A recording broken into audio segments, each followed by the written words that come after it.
Hello everybody, here we are today and we're going to be talking about the Elias Lindholm trade between the Calgary Flames and the Vancouver Canucks and talk about who I think won that trade. So before we start, please make sure to subscribe if you're new to me or hockey, whatever the case may be. That being said, let's get on into it. So to be honest, right out of the gate, I am a Canucks fan, but we're going to try to keep things relatively unbiased. As we saw on Wednesday night, Lindholm gets shipped off to the Calgary Flames in exchange for Andrei Kuzmenko, two prospects, a first-round pick, and then a fourth-round pick that can become a third-round pick if the Canucks make it to the Western Conference Final. So obviously, there's a lot to unpack here. I do think it's funny because you have the Flames a couple of years ago that were getting a lot of Vancouver players, whereas now you have a lot of Calgary players headed over to Vancouver. So it's kind of the circle of life in the NHL. But anyway, let's kind of get on into this trade.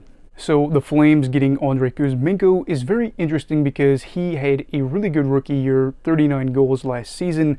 This year things haven't gelled as much. You're looking at this situation where he has 8 goals in 43 games and has been in and out of the lineup. Now it's going to be fun to see whether or not he's going to be able to reclaim that offensive opportunity with Calgary, as the Flames are 17th in goals for per 60 and could really use some help. A guy like Jonathan Huberdeau has 21 goals in 127 games played with the Flames, and they were hoping probably for a little bit more than that. And then Blake Coleman, at the moment, I do believe, leads the team in points. That's going to have to shift, I think, if they want to make the playoffs either this season or next season, whatever happens. And Kuzmenko could be a factor in that by getting more opportunities with Calgary compared to Vancouver. And the reality is he was already getting a lot of power play time in Vancouver, averaged the 4th most minutes on the man advantage with other Vancouver forwards.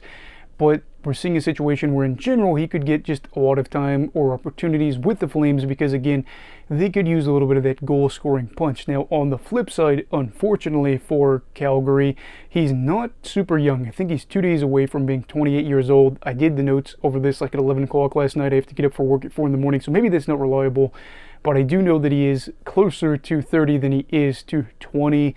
So even if things go super well, is he going to be part of this team's future in 5 years? Maybe, maybe not. Now, if things don't go well, it's not the end-all be-all where they'd be stuck with him necessarily because he is off the books after next season.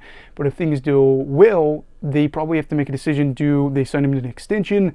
Do they try to trade him? Because, again, they're not really in a playoff spot at the moment. That is going to be one of those things that decide what happens here and who wins this trade, as Kuzmenko is definitely a factor. As for some other things, the prospects, you have Joni Jurmo and then Hunter Brustevich.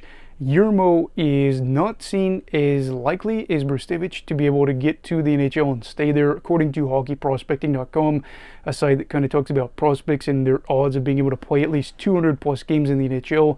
Jurmo is at 8%, whereas Brustevich is at 58%. Now, I'm going to apologize because I think I'm saying his name correctly, but I've heard different things on different forms of social media.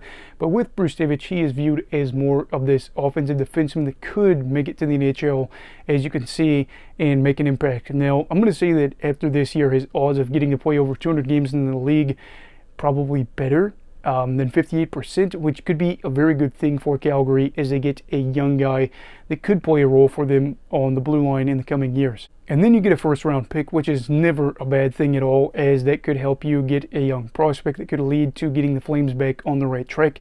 And even the 4th-round pick that can turn into a 3rd-round pick is something that could be used wisely, and you end up getting good talent for it. So, all in all, a pretty good haul for the Flames. Whether or not everything's going to work out kind of depends on a few things. But if Kuzmenko is scoring goals, Brustevich is somebody that is a factor on the blue line, a 1st-round pick goes well, and just some other factors. They could be looking at this being a very good trade for them. And who's to say that Lindholm wouldn't even have stayed or would have stayed with them after this season? Maybe he could have left in free agency and then they would have had nothing, whereas now they at least have a chance to say, well, maybe something can click here out of all these pieces. But I would say Kuzmenko, Brustevich, and that 1st-round pick, kind of the 3 key factors out of all this on whether or not this sides with Calgary winning this trade. Now, as for the Canucks, what are they getting in Lindholm? Lindholm is going to be one of the best face-off men on the team, if not the best, over the last 2 seasons. If you look at players that have played at least 1,000 minutes in the NHL, in terms of face-off percentage, he is 17th best in the league. Now, technically he's 21st, but guys like Brent Burns that took 1 face-off that played 1,000 minutes is 1st in the league for face-off percentage. so we're just going to ignore that. Is he good on just a face-off? No, he's not. He's somebody that could really have a lot of potential, especially offensively. He's had 2 seasons with at least 75 points, 1 year where he cracked 80 points, had a 42-goal season that year, and is still young enough to where maybe we're seeing him play with a new team where he could set career highs. Am I going to say that he sets a 80-plus point pace with Vancouver right away? I'm not. However, at the same time, going from a team like Calgary that's about middle of the pack offensively to a team like Vancouver that is just scoring goals here, there, and everywhere, I could see him offensively have a uptick in production. And not just at 5-on-5 play, we're talking about the power play as well, as this is an individual that led all Calgary players for power play points and is somebody that will just play a lot of minutes in general. This year he's averaging about 20 minutes a night and is playing against top line competition. Now I know that the results maybe haven't been exactly how they were hoping for with Lindholm, but I think with 5-on-5 he's playing a lot of minutes with Yegor Sharangovich, and he is not having a great year defensively at 5-on-5. I looked at HockeyViz, Evolving Hockey, Net Control, Stat-Trick, and Yegor could be dragging Lindholm's number. It's down a little bit at full strength, but the point remains, again, playing with better line mates, playing on a better team that's in a better spot, better mentality, or at least being in a better mental state about where they sit in the standings could all lead to Lindholm, again, being a key guy that plays against top lines and performing well for you, maybe even 2 ways. So that is going to be really fun to see with how Lindholm can do. And again, maybe he wins a lot of good face-offs for them, whether that's keeping the puck in their offensive zone or keeping it in the offensive zone or helping win puck possession to get it out of the defensive zone. These are all going to be things that I'm really excited to watch out for with Lindholm, as he is a very, very interesting piece for whether or not Vancouver is going to take a step forward. Because the reality is Vancouver traded for him because this is the best season that they've had in a long time, and they're hoping to make another deep run like 2011, maybe even go out there and win the Stanley Cup for the first time in franchise history.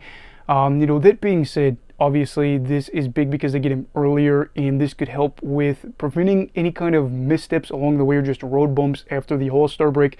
Got a lot of young guys that haven't had a ton of success at the NHL level, and while things have gone really well the first half of the season, maybe things go poorly the start of the second half, without Lindholm, and maybe the playoffs still happen, but they just lose their way a little bit. By getting Lindholm, it's a message to the locker room as well, saying, guys, we really believe in you. We think we have something special here, and we want to get off the right track again with the All-Star break ending, and then trying to, again, just foot on the gas, pedal to the metal, and just go forward with what we've been doing to try to finish out the regular season strong with high playoff hopes. Now, for who I think won this trade, I actually think that it's still pretty much up in the air at the moment because Lindholm could leave. Vancouver could not have a big run. Kind of like a little bit like Monahan that we talked about in my most recent video. Monahan leaving with maybe the Jets not having a great run in the playoffs would be bad because they'd be giving up a first-round pick for really nothing. But for the Canucks, it's even bigger in terms of what they ended up giving up for him. So it's going to be really fun to see how the Canucks do, and then whether or not Lindholm will re-sign. Do I think so? That's really up in the air right now for what he could ask, because he still is, right around the point where he could get one more big deal, especially if he sees his numbers go up with Vancouver.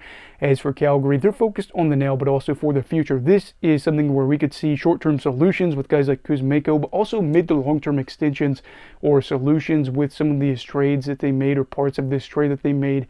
And I'm really excited to see how this works out for Calgary, as well as they are hoping to either make the playoffs this year or get back on track in the coming years with a roster that they're kind of trying to figure out right now. So anyway, who do you think won this trade? Do you think it's Vancouver? Do you think they'll go on a deep run? Do you think Lindholm will re-sign? Do you think it's Calgary? Do you think Lindholm will leave and the Flames will see guys like Kuzmenko and Brustevich and that first-round pick work out for them? Let me know your thoughts on all that down below in the comments. Also, please make sure to like this video if you enjoyed it. Subscribe if you're new. Everybody stay safe. Have a great night, and you go love hockey, all right. Goodbye, Brigadiers and Brigadettes. This is your captain signing off. Have a great night.